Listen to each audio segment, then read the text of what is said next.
pasal tha thang ngil lova thren som pahnih na ziak tu emlu sei palian thang ngil lova chuan pasal tha ai ji ka chu han ena nai du hau lo hian pasal tha thoro le i lo kalna lama khan i ha deu niange achema sa zo ka te po han tang te khai in ring taka ding chung chuan a han tia chu thu zet zong in ai ji ka beng chu lu ngang mai arang zet chuan tho chuak ngalin aban veilamero chu aru dik tlat lo maya pasal tha ni wangin arum chuak lo mai chawani e akut ding lama amilulak chem chu han hum het savin amit meng chu thinrim na chuan a khat towa tuna chuan ka tum tok ka hmuta che ni e khonge keima ai ji ka mang vunga pasal tha kaninga e ngai no beilo zet chuan a han tia chuti pa chuan amilulak chem chu han vai chuakin a thinrim na chuan tharui tam taka chom tel ni nge turani a chem han vai po chu ari khen ari fuwa to maya na ne yang po chuan a khosa du hau lawani thang hil lawa po chuan inven char pa hian ai ji kana ban veilam mang theilo tir hriat ve le chuan aba nuk te chu thinga chuan a han vom bur chata ria buk tu la chuan anin norton ta zak mai ni thang hil lawa chevel chuan pasal tha chala chu atilom hle maya athin lungang pumi a cher chuak ta tin hriain anin beidan ngun taka han en chuan an dai review chuan a ring to lova heti lai hian buk ale ral to na po chuan zuk bol tlang walte chu lo hnai hriawin chet lak tuman om vai chuan mu mai chun tum hau lawani chung lai hmuna ran nung sham te po chuan pasal tha te chu ngai chang ni om faran hian an re dia hloma pasal tha te hu hang hi zong ana e mani thang hil lawa chuan khokhat roi tu pasal tha ve meu chu olsam taka tuk dol chu tum hau lova ahun tham hu te po chu abo zui du hau lova pasal tha thin lung dik taka chuan milula khi huaisen na le ming than na ni ma se an tum pui te chu tlom tira hun tha pek nge chun tum thrin ani chu thin lung chu puk lui tlang wal hian a putlat maya heti lai hian khowar po chu hnai tak zet towa ai ji ka tharui mang nem deuh po chu a chaw than ta chuti lain thang hil lovero chu thapui chuamia lo hian ala om tlat thunga anan in norton le zak nu chuan ai ji ka milulak chem han vai chu ala dik thlap maya ma se atum pui pa hian mak tak main alo latleu theizel mai sia chuta le ai ji ka chuan milulak chem chu thang hil lova ngong zona chuan han vai le vaka ani chu lo tol son zewin akutalak le ma chuan aban re ka hian het zet mai hian alo man sakta na zet mai han her lui sal pa hian rang zet mai chuan bin thum ta dot maya aji ka tak sain le thlen chuan a ritur thei hiala chuta aji ka ron tho chu le tum chu a thei mang tatlat lo mai le aku dinglam chuan harsati taka innem khalin amilulak chempo chu a hum hlei thei talo tho huam chung chuan a thing thin hok maya chuti pa chuan thang hilawa churon mel trokin tlangwal kan hne ngang lo che ni e nang anga chak le in malbei thiam hi kala tong ngai lo katlo me amai ro chu kalui lak main iming min hril te le tho luam chung chuan a han tia thang hilawa po chuan ai ji ka chu han nai savin amilulak chem chu hum het hle towa atong chu don lai tak chuan amma pasal tha chala chu rang zet thian ron dingin zukbol pasal tha chu han thlir wang pa hian thanga in thla du ro le pasal tha i him to e kan nu nang che tu nei ma son me khi ral tha chunga tu pa thang hil lawani e nang hi zukbol mikol panglina fa painiem tia han zo lai chuan ai ji ka mit meng chu huaisen na chuan a khat tlat ti chu hriata pasal tha chala han mel ral pa chuan Oni tumpang li na fapa IG ka kani pasal tha kanun namin san sak der maya inavala ka khan ka tlom hle ani noilam melral chung chuan han tia chuti lai chuan zukbol tlangwal chenga te ho chuan an pasal tha han tlom tamai chu makan ti hle maya an ding kok wareng mai ni an thian te pahni lai chu an chan to ve nen tuna la chuan an ho tu pa chu tlom le tamai sia eng tik lai mala tlom ngai lo sapui la ka po zam na nei ngai hau lo kha ni sia ama tlom tu thang ngil lawa chu an thlek sek to mai ni chuin malbe mu nom tak chu han hi dai duk hian an thlir ania thil thlen dan la chu an mu chiang em mai sia heti lai hian pasal tha thang ngil lawa po chuan pasal tha chala in ro chu makati dewa han pen lui chi ni chon a hresi lo pasal tha chala zong huai sen na pian pui kum no pangte ral rel na chuat pui kil pha lalle khon bol te pon athu le hlan ngai chan ral rel thiam takani sia zukbol pasal tha hi zu du na chan lian takane ni chuti lai te chuan adir phel mewin aizi kabula chon kun niamin aliam te chu ashruk sak ta zo ka pasal tha chala thil ti dan chu alo mutu te chuan makan ti hle maya aizi ka hne na chuan tlema thian tha te fapalu kan la lo chawlo male ipa bula chuan khenglo ti pasal nen kanin tonga sin han ti la ichunga kan che dana ngaidam kan dil ngal boke pasal tha tong kama zonga moi ber chu achak chuak ta aji kala chu na ngai na chu shelo tel maya puglui pasal tha hian eng tia pa chu hre em nge niang le chung thil hre tur chuan dam taka an khuwa chu thlen le nge angai ni pasal tha chala chu han thlek le wangin aruk tak chuan a za thar hle maya anaute thunun ne zia tela chu a mureng mai sia pasal tham hing pu satlia chu ani hau lowang le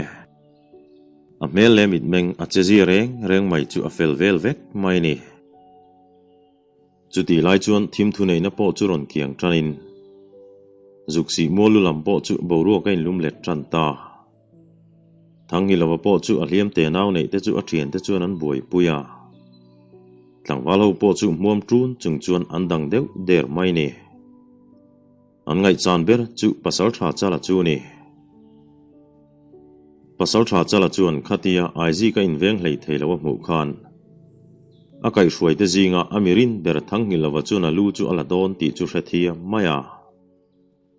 ma se pasal thathin lungdik tak puatlom ngam aizi ka che dan kha a mu mai hau lawani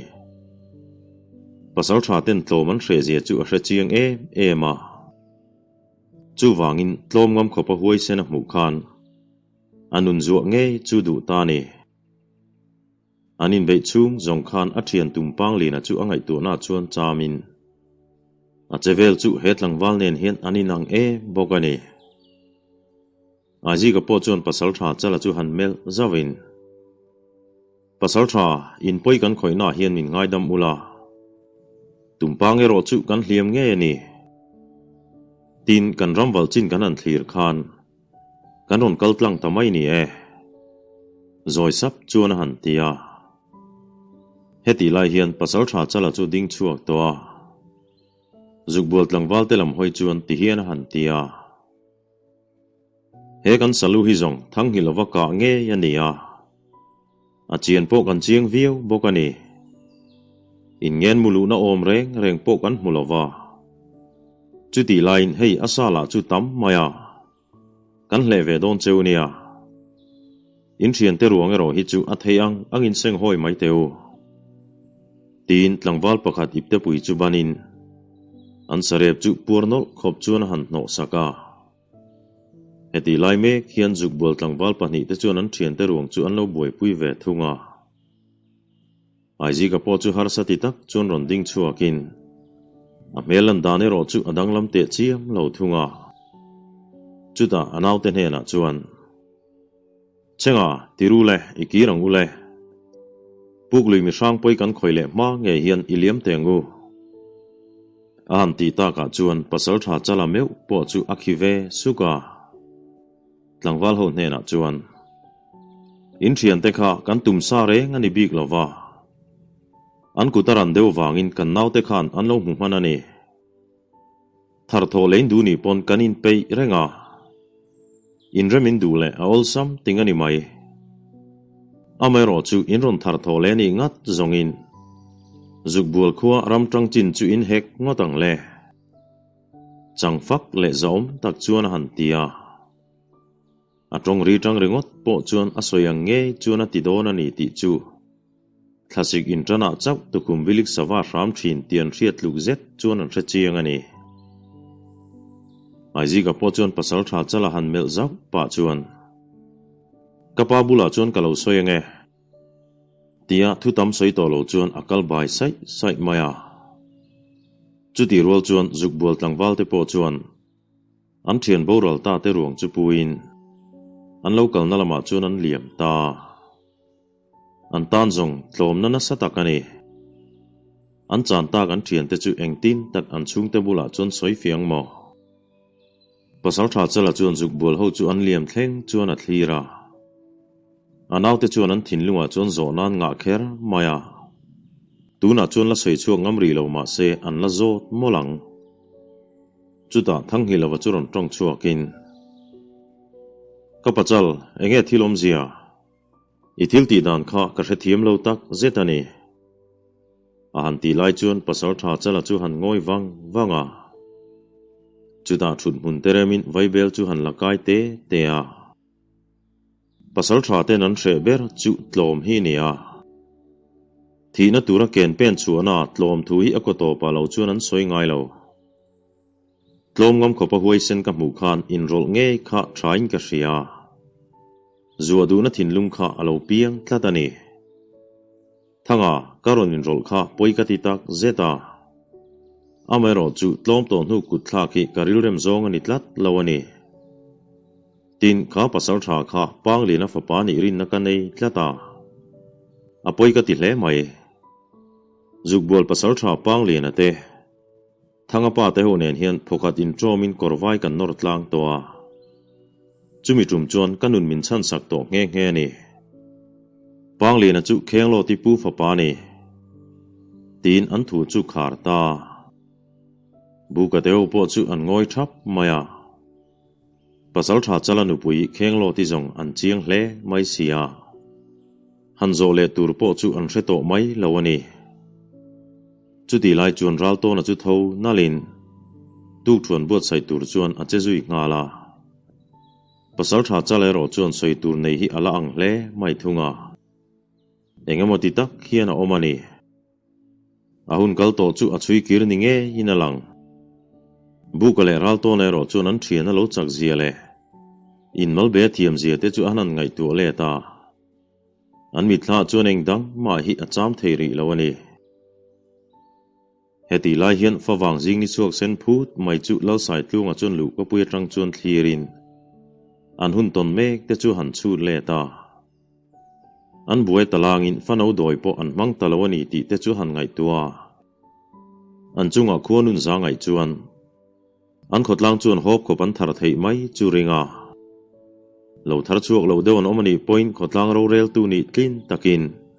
abu zem chu azen tir to mayang chu upatalan oron thian khak ri chu hriin alo chon ta in chung lama chuan in zui lutin upatala hian soidu nei ni ngat mai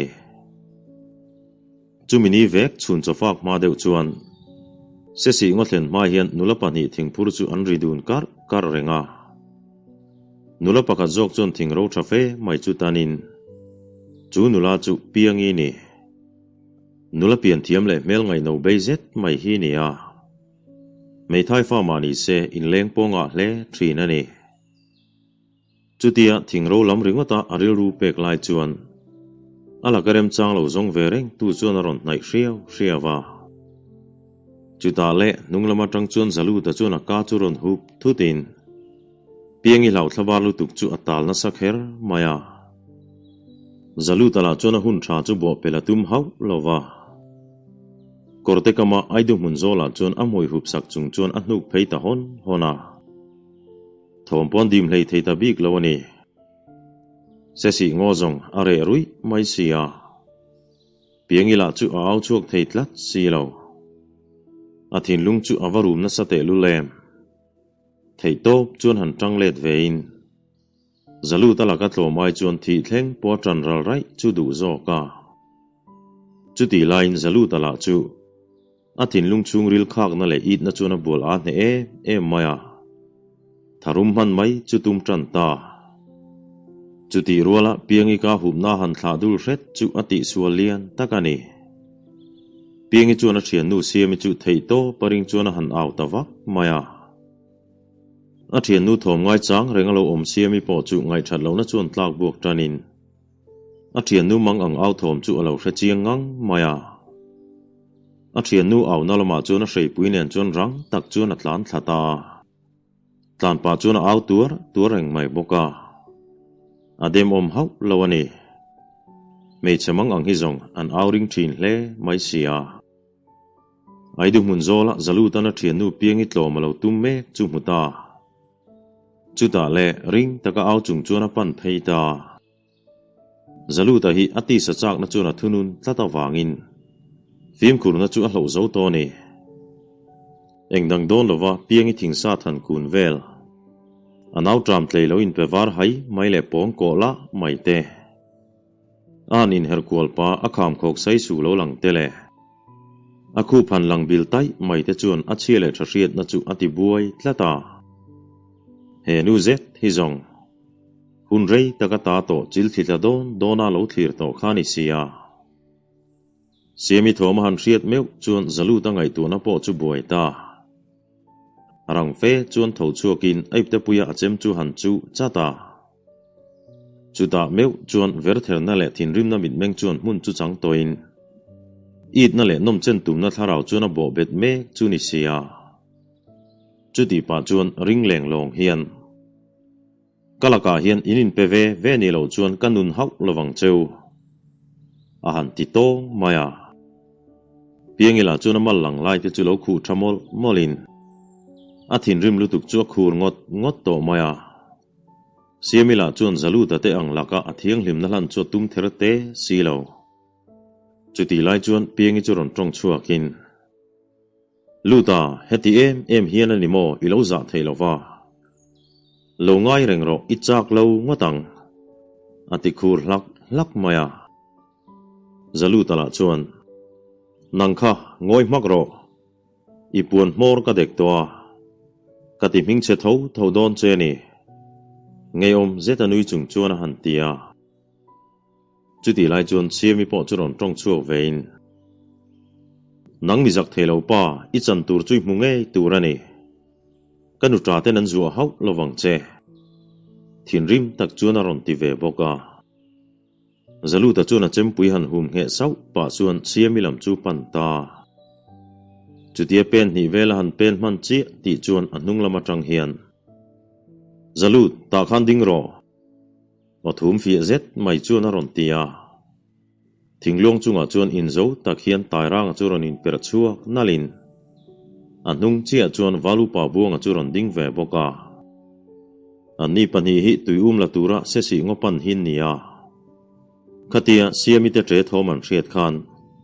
man mo takin thom ron chuan lam chu an ron pan alo ni thilom zin ron hriata an mu khan an thin chu rim hle toa tairang a phechun silai tin coin zalu ta chu tin wang to maya chuti lai chuan valu pa buanga chuan mei thai fanu piangi lakhur dar le siami chu han enin alai chu na hle maya chuta chek tlak pa hian puglui tlang wala hetiang mi hi an lo omani mo mei che om nem te in rin lo lai chu ching hi melma ai point ka hodai zo kani khoi nge kan lepral rai teng che tia ha chang thial bap pa chu na ron pan na ya chuta meu chuan zalu ta chuan ti fu lo chu ein ti kher maya tuna zong thina nen chuan anin ngeng ta du than tur dang reng a nei ta lo a phim khur tok lo na chuan zana kon pia zok thi na ko tlanga chuan a din tir ta a o tang ringot po chuan an valu pa chu a hre chiang e mai sia a multi te chu ding ta sung mai le sekol soi minang mai ni hian in hretowa chu ta le thok le khata rang tak chuan kholam pan chuan atlan ta thut maya tairang chuan valu pa buang chu han mel zavin a cheng rang rol au tir nge chu tum ta chu vele valu pa buang chuan silai ngul chu ron nem niam sakin lalsut puivon ma ngein kan man angai ni omzenei tak chuan han tia tairang a po chuan lo hre thiam kher maya valu pa buang hena chuan a silai chu rang taka pe in zalu ta chu ta nga la thi tha tlan ti taka zalu ta chuan ha le chau po chu hremeu to lova anun chan him nana lalsut puivon man nge tum chuan atlan ta ngat mai le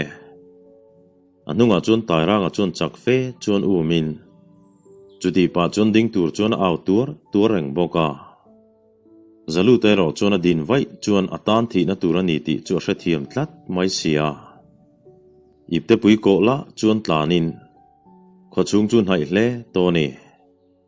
tairanga po chuan a kang thala lo sai mai lo chu poya ti hle to a chuti rolin lalina thlen ma nge phak chu ala tum ru hle thowani an puan vente chu anok tran ta ti hrin an pot thladai to maya chuta le saruak ngal ngat maya kho chunga chak fe maya zalu ta ron tlan lu chu bu pho veng kum upalam te chuan lo thlirin thubul bal lo hrelem lo ta chuan lo man tum na reng an nei lova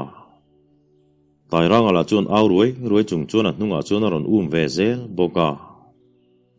heti lai hian laltu la chuan sai moi chu thingkhon bula chuan lo dingin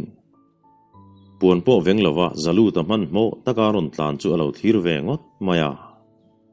chuti lai tak chuan tairanga chuan thingfa khian aron vom thel fua maya zalu ta chuan rang fe hian lalsut puivon nge tumin ain kho lut ta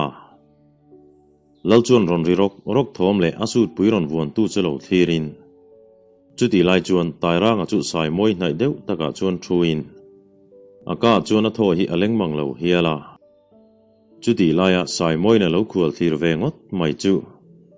tairanga ren thleitlang wal chu athin rim hle toni lalsut puivuan to chu kutlak thiang ni silo sai moi chu han en wang pa hian lo dan mai tur chelom le a han ti chuan sai moi la chuan eng thu hla nge ka hriat si lo chu zang khai tak chuan a lo ti sia tairanga la chuan tholhuam luap chunga sai moi po mel lem lo chuan mei chia pong su la tha tu mani kha ti pa chuan in her vutin kot chualam chu pan san ta dai maya sai moi chuan ngai na chu hrelo tak zeta in chung lama chuan lut vatin zalu ta le apa lo in bemek chu en ta zo ka heti lai hian nula pahnih te po chuan ngai chu o to in valupa buang chuan ron chom ho naka tu ma tong chu tum ponom to lo ko chuan thlen chuan tairanga chu lo thuin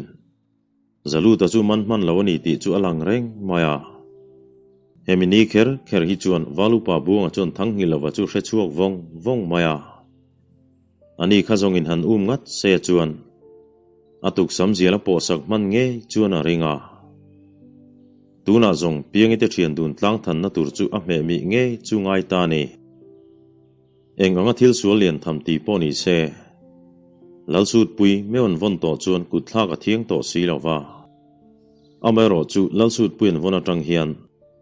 kum khua in an lalte sal chu an ni to dona nu pui fanau ten nei thleng point lalwan lung urin anom zui thin ani heti lai hian thang hi lawate po chuan bom rang tu ro chu satin buk tu la chuan ron pu ho thlia hloma chuta pasal tha chala chuan tona tu chuan te bar tong miang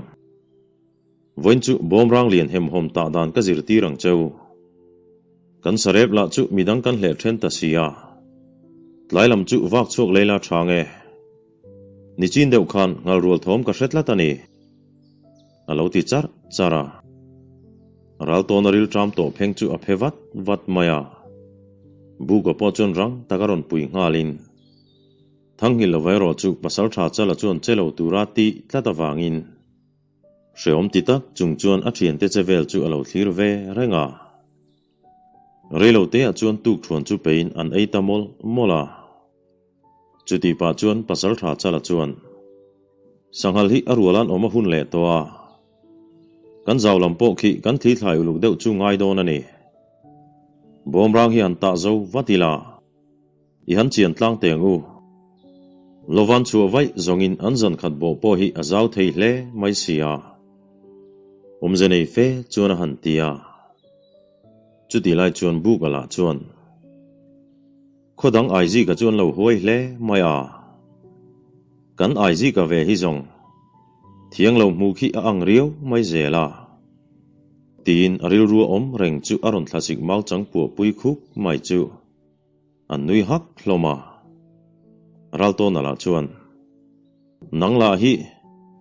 tui khur ko nga mei thai ina bak inu chui turom mi lawantia ei vat mai te nui deuh hui chung chuan han tia bukala chu adiau du mai bik lo e chu min lo zui ru reng thine lo mai thin che hian mei thai te hi chom dolan nga ya nang lai ilo vela thleng hian kep fram zel tur thu tak fe chuan han tia thang ilo po chon lo tui ni vein ani ngot take hei sakivun po hi kong vonatan hun sakla thang an ti chuan an nui le dara zanlama har satna tok ti reng an hriat to lo buka chuan piangi chanchin chu hrengat sezong zuksi molulam chu apan nal nalang le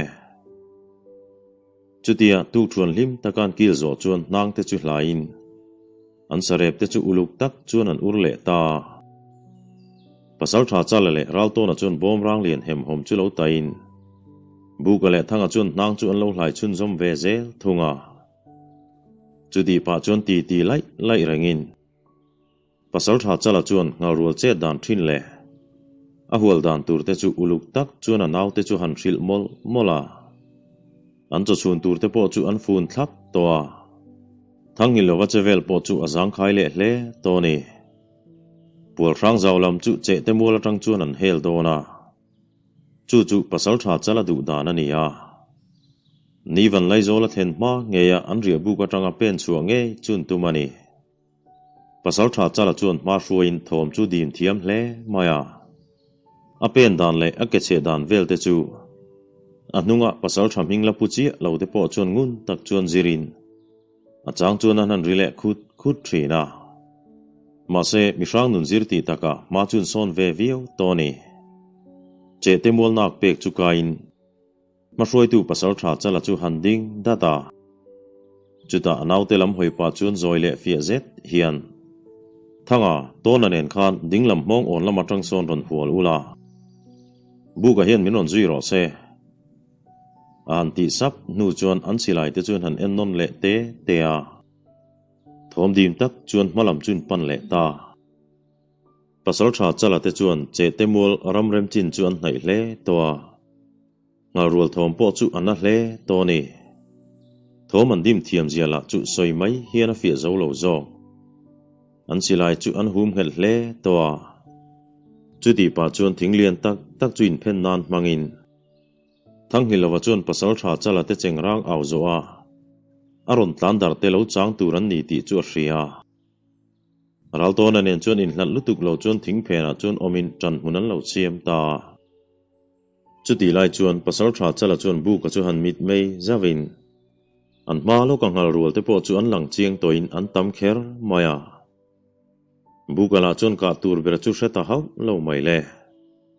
atin kual sek ringot maya chuti lai chuan pasal tha chala chuan ngal rual jinga alian ber chu han tin wangin buka po chuan alo tin ve mek boka an silai chu apuk rual ta dot mai le chu ve le ngal rual ho chu chim lam le mar lama te ruam lama te chuan man mo tak hian an liam ta zunga relo te chuan ralto na silai po chu ron puk le dotin thang hi lo vero chuan an lampana sanghal ron tlan thla buan chungun tak chuan a lo ena mautuk ni om vela chuan a ding ta chat mai ngal chang alo ning nge a chung hal chang po chuan a ron mu ve ni nge turani ma se a chengrang chu a au tir du ta hau lo thunga ama hria tok lek hian